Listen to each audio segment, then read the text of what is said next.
scrimmage Saturday, just coming out of that first scrimmage, what thoughts you have, kind of where you feel like this team is coming out of what I assume was a big Saturday? You know, sometimes it's hard to tell. I think that we're growing. I think we still have work to do. There were things that I felt like we definitely improved with last week. There's still things that, you know, we gotta get fixed. We gotta get addressed. You know, coming out of the weekend, I felt like we were able to identify some guys that built some depth, some position battles are still gonna go on. You know, this is a big week to take the next step for us. And I think the effort's there. I think the overall execution's gotta improve. You know, each side of the ball has their things that they need to grow upon.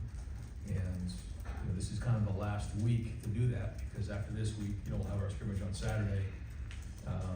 You know, and it's not just, you know, complete Texas from there on, but like it's getting close. So you know, we're still in the middle of it. You know, there was a lot of positives, but obviously some things we gotta, I guess the best way to put it is in the first time practice, we've got a lot done, but we've got a lot to do. Go fifth row to the right here, Cameron T. Robinson. Ryan, obviously, you would have rather had Edric before the time, but can you talk about those defensive tackles, honestly, more from them? What do you see from them in the scrimmage? Do you feel like you ranked that, or do you see more from them than you thought? Yeah, Edric's been out there, but he hasn't, you know, hasn't had a full camp. So I'm seeing some other guys step up, which has been great. But you know, that battle is still going on. It's you know, something that Coach Johnson is addressing every single day. They know how important it is to step up, and you know, I think we're finding some guys that we feel like we can win with. The question is, you know, how many guys do we feel like can take on the majority of the load and play at starter level and take on that type of a snap count. So we say it all the time, like you know, you're either a pro or you're a player. If you're a player, that means you flash, that means you can do some things, but you're inconsistent. A pro does it the same way every single time, and that's the challenge. And we've seen guys flash, we need more consistency. Go front and center, Dave Bill. Ryan, in addition to leadership, we've talked about Julian's leadership and having to grow in that respect, and he has. In addition to that, where has he grown the most since last year, maybe even since the spring?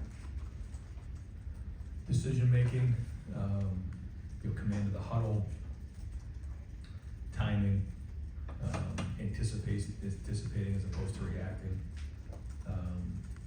You know, just I think overall, just you feel like when somebody has, you know, taken a certain amount of reps, you want to see the progression and improvement. I think we're seeing that.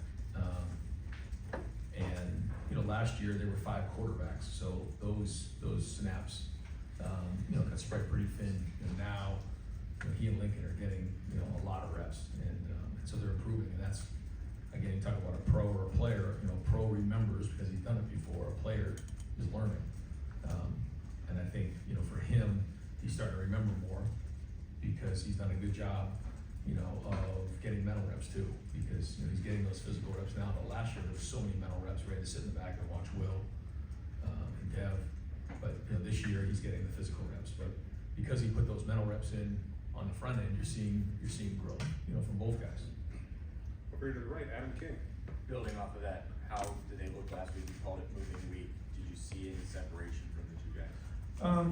You know, there were positives on both ends. There were negatives on both ends. You know, I won't, you know, predict when we'll make this decision, but you know, we're getting more and more information, you know, that we need to make a decision. And where it's at now, we'll let it continue to play out.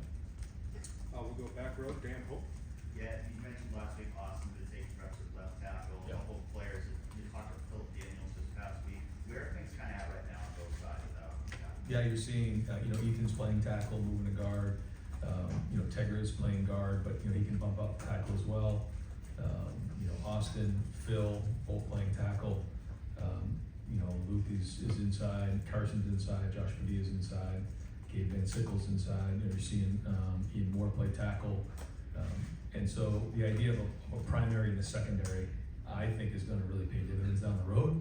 But it's important as we get closer to this first game for guys to really dig in and get the majority of the snaps at where they're going to play.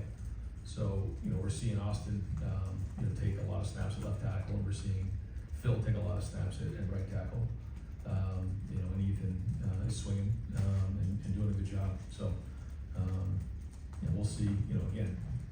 this week, again, we'll have more and more snaps, a little more information, and go from there. Do you feel like Phillips kind of pushed ahead of even at this point? We'll see this week.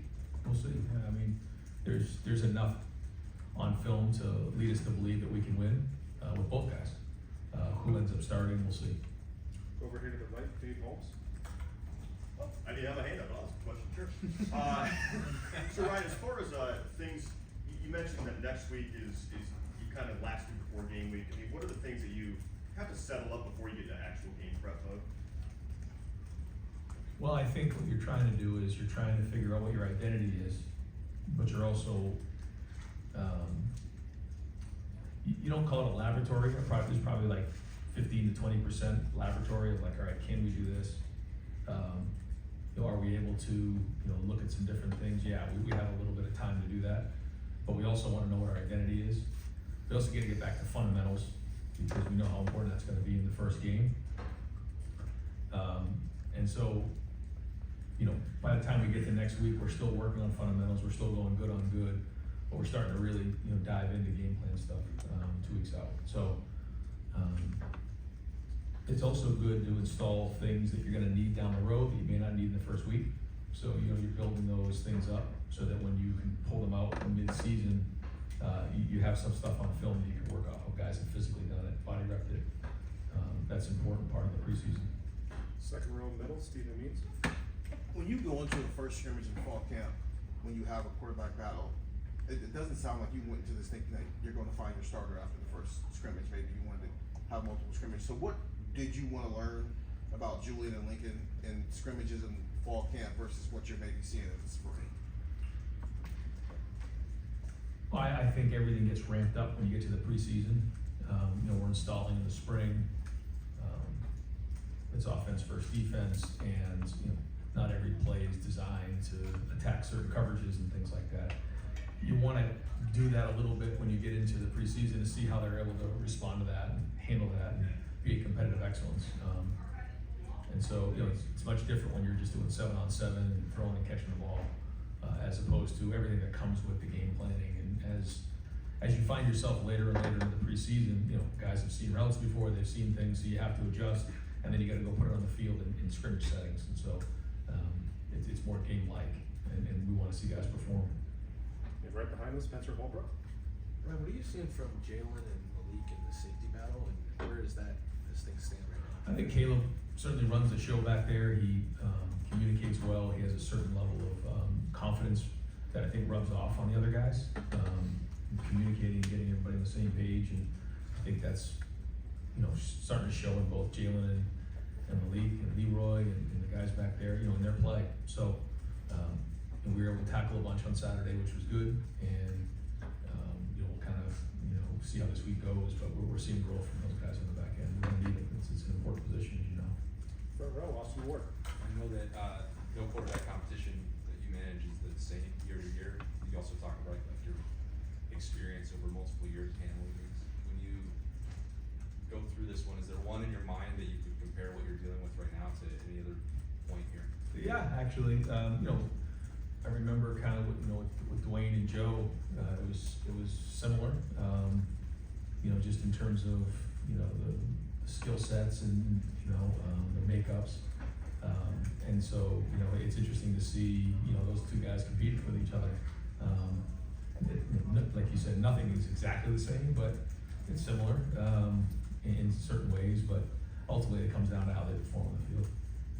Front row, center, Joey Kaufman. Ryan, in 22, when you had that big opener against Notre Dame to start the year, you already had a starting quarterback returning and CJ, and to have an opener with that sort of magnitude, simultaneously you're trying to pick quarterbacks who are going to be new.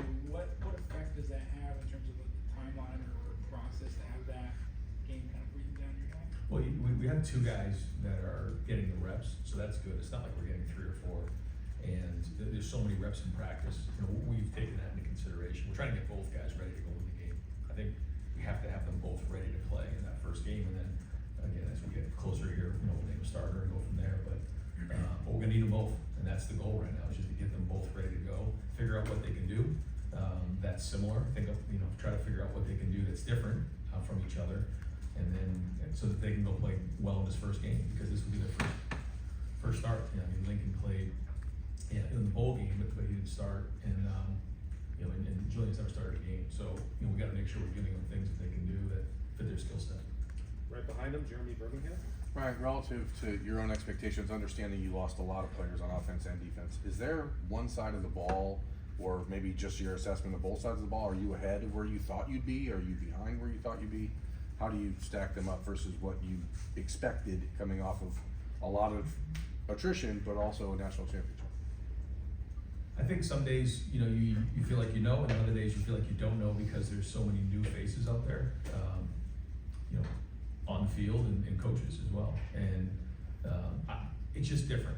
I had a coach who I know well, came and watched practice, and he said, "Man, you guys are good." He goes, "You're different than last year, very different." He goes, "You're good. Last year's team was really good. Obviously, we won the whole thing, but this year's team's really good too. They're just different, And I agree. I think that we are different. Just different guys, different personality, edgy, competitive. But a lot of these guys haven't played a lot, so it's a different feel. It's a different personality. And so I think as we continue to forge our identities here on offense and defense, and then the first game will come and go, and then we'll identify what the issues are coming out of that game, which will give us some unbelievable feedback. And then, we'll continue to build out throughout the season and build from there. So, again, to answer your question, I think some days you feel like, okay, I have an idea what's going on here. If we're ahead or behind, I won't get into that. And then other days I'm not sure, because everything's so new. But I'll tell you, the guys are working. You can go out there and watch practice. Everybody on that field is working. And, there's a lot of energy out there at practice. Guys are competitive. And if that's the case, then we can work with that. Second row, Stefan Kreshnik. When you talk about kind of quarterbacks and trying to simulate experience, I guess as best as you can, simulate real games, like how much does it help for Lincoln and Julian to have Carson Hensley there, someone who has played a ton of games for you guys? Yeah, important. It's important to have guys like Carnell and Jeremiah, to have guys like, Carson, even Luke and Austin have played in games before. And I think coming out of the playoffs, there's gotta be a lot of confidence for those guys who, went into the, biggest stage and most competitive environment there was, and performed well in one game. So anytime you have guys that have been around, Will Kazmarik's played football for us, and, Bennett's played some, having guys around that have done it before. It's, even, Brandon Ennis didn't play a whole ton last year, but he's played. He made a huge catch in the national championship game. So anytime you have guys around that have done it before, it kind of gives everybody confidence, and then you just go do it, and like I try to tell these guys all the time, everybody had to do it for the first time. Everybody had that start, and you go, and sometimes you never feel like you're ready. You just gotta go do it. And if you can do it consistently against the guys that we're doing it every day in practice, you gotta have confidence knowing you can do it against the opponent, because, we have as good of players as anybody in the country. And right next door, Bill Landis. Ryan, you said last week that you felt like the offensive line is maybe in the best shape you've seen it since you've been here, just in terms of the number of guys you think you'll be able to play. Did you feel that way coming out of spring, or when did that realization start to hit you, and what are some of the markers of that, I guess, that make you feel? Well, I think you need guys like Gabe, you need guys like Ian to really step up into that, that role of being able to play in games. And so, we are deep. The most important thing is that the 5 starting guys are executing at a high level and doing their job, But I do think the depth is strong, which is great. It's great for competition. But the guys who are the starters have to perform. And I think that's another thing that we've challenged this team with, is the starters and, the leaders. They have to take on the role of the starters, and they have to perform at a high level. They have to produce. No longer can you sit back and let the starters do all the work, and you come up and play 15, 20 plays a game, and you be the guy in the back. You have to, we talked about this before, carry the water, man. You gotta do all the work. You gotta take on the burden of what it means to be a starter at Ohio State, and there's a lot that comes with that. I mean, you're expected to dominate your position. So it's good to have depth, which I think we do have, and I think that's a good thing. The question is, like, how well are we gonna perform, and how much are we gonna dominate? And that's to be told. And so that's not just at that position, that's at every position. Right behind him, Dylan Davis. Report this week that you guys hired Josh Boyer. I guess just what went into that process, how much did Matt push for that, and what his role kind of be like, Matt being up in the box, or Josh being up in the box, sorry, kind of beating the Matt, kind of like that. We haven't really got into exactly, what game day will be like, but actually, so Josh came in here in the spring. I knew Josh, obviously Matt worked with Josh, and I have a lot of respect for him as a coach, as a person. I think he's very, very intelligent. And actually, Josh is gonna kinda help me a lot, on offense, and some of the things that he can do. So he's gonna kinda go back and forth a little bit. We're gonna kinda really iron out some of those things in terms of game day. But having somebody with his background, can really help me on offense and identifying, what's going on the other side of the ball, with different structures. But he's also gonna help Matt as well. Just, a veteran guy that, has a tremendous amount of experience, really intelligent, and I think he fits our culture. So, fortunate that we can add him this late, such a quality guy. Center, Tony Berteman? Ryan, back to the secondary. Last year we saw Jermaine eventually work himself into the rotation. Do you see, what would it take? Are you seeing the possibilities of rotation, safety or corner this year? Well, just to talk about Jermaine, I just see so much growth in Jermaine in terms of maturity. He's a very emotional player, but he's learned to keep those emotions in check. And now he's playing with emotion. He's not letting it play with him. And he's getting more and more mature, more and more experienced every day. And he's become a great teammate. He builds up guys around him. If he sees something, he calls it out. I got a lot of respect for the way that he does that. He doesn't just let it go. And so, he's become one of our leaders, maybe a little bit unexpectedly, but he leads with his heart. He loves his teammates. He loves Ohio State. He loves the state of Ohio. And, he's fun to be around every day. In terms of rotation, we'll see. How many guys do we feel like we can win with? The answer to that question will dictate how many guys are actually rotating in the back end, and we haven't decided that quite yet. The competition continues. Front row center, Bill Rabinowitz? Just trying to get some clarification. We know that Austin has earned one of those 5 spots just from the way that you talked. Is his primary position now left tackle or is it right tackle? I mean, I think most people expected Ethan to be your left tackle. Where's kind of that stand right now? Yeah, we haven't decided any positions. We usually don't set the depth chart really until a couple weeks out. So we'll wait until then to actually set the depth chart. But right now, Austin's working exclusively at left tackle. We'll go, Rob Oliver. Yeah, non-camp, non-depth chart question, get ready.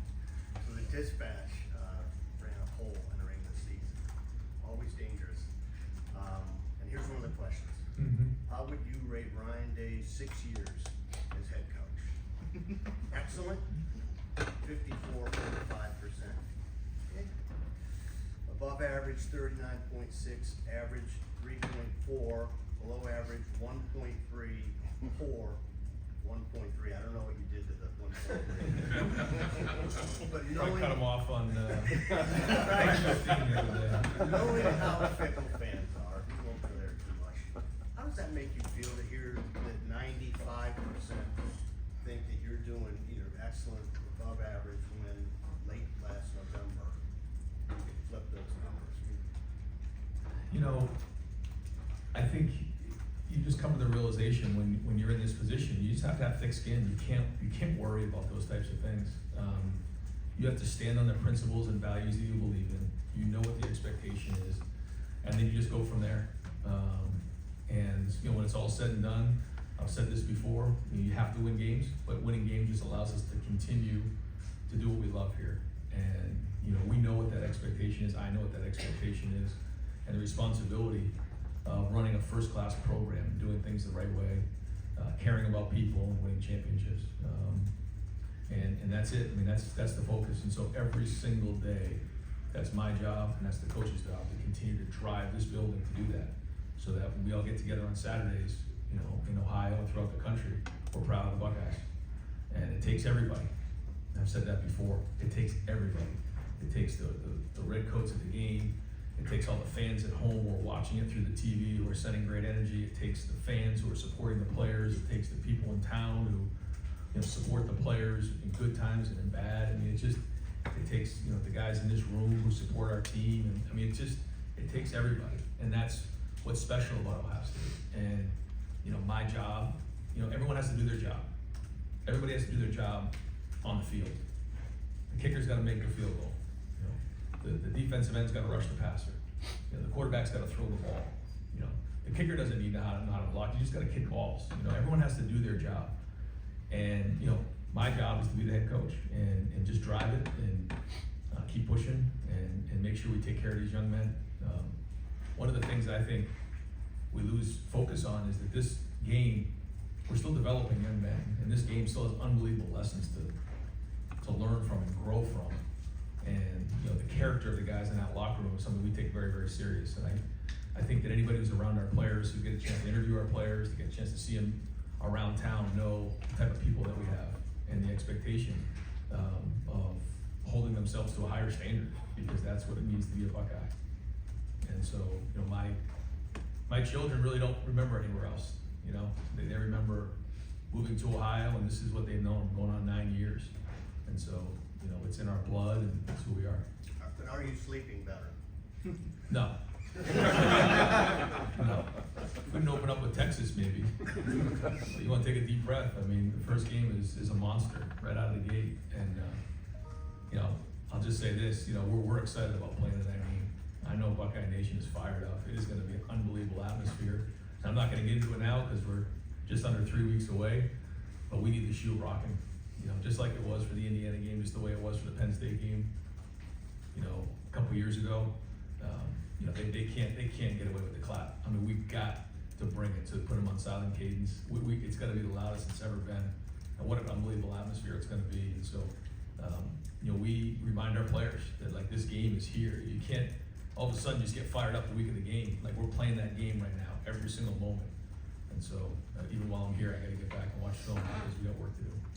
Time for two more quick ones, Steve Hellwagon and then Doug Limerick. Yeah, Coach, we didn't get to attend Saturday. If I could just ask, were there 2 to 3 guys each side of the ball who you were happy with how they graded out? Just, I know you don't want to leave anybody out, Right. but just, were there anybody who just, you thought really made a good step on Saturday? You know, we did a champions meeting, so we called some guys out. You know, some guys graded out champions, other guys didn't. You know, there's a lot that goes into that first scrimmage, and it's hard to make a ton of evaluations out of the scrimmage. And again, like you said, if I said one person, then somebody else is gonna, you know, feel slighted. So I try not to do that. I apologize. I know you're looking for some names right now, but we'll get there. We'll get to the, you know, depth chart hopefully here by the end of the week, and you know, have an idea who those guys are that are stepping up and playing well. And we'll wrap it up with Doug Limerick. Ryan, I know there's competition at every position all over the field, but just in particular when you have a quarterback competition and what you guys have going on the offensive line, and not that anyone's won anything, but that Austin has clearly impressed people. Just whether it's quarterback or left tackle, just what's it like when you really see a guy make a move? Yep. Or for a coaching staff in the process to watch somebody really seize their moment or starts stacking days, and how do you evaluate that? Well, you look at trends. I feel like football's a game of trends. You know, you're never gonna know 100% of what it is. You know, it's like game planning. Like, you don't know what's gonna happen, but you gotta play the trends, you gotta play the numbers, and then adjust from there. When you watch somebody in the off season go through, you know, the weight room with Mick, the guy's seen it all. I mean, you talk about the best in a business, it's not close. Mick Ronnie is the best in a business at building leadership, at building toughness, accountability, all those things. And when he stamps them, when he's an Iron Buckeye, you got a chance. I mean, Jeremiah Smith was the first freshman I think ever to be an Iron Buckeye. He was one. What happened, right? Austin Sayreville becomes an Iron Buckeye. Look what's happening. So for us, the backbone of our program is what happens in the offseason in that weight room. That is our chopping wood and carrying water in the weight room.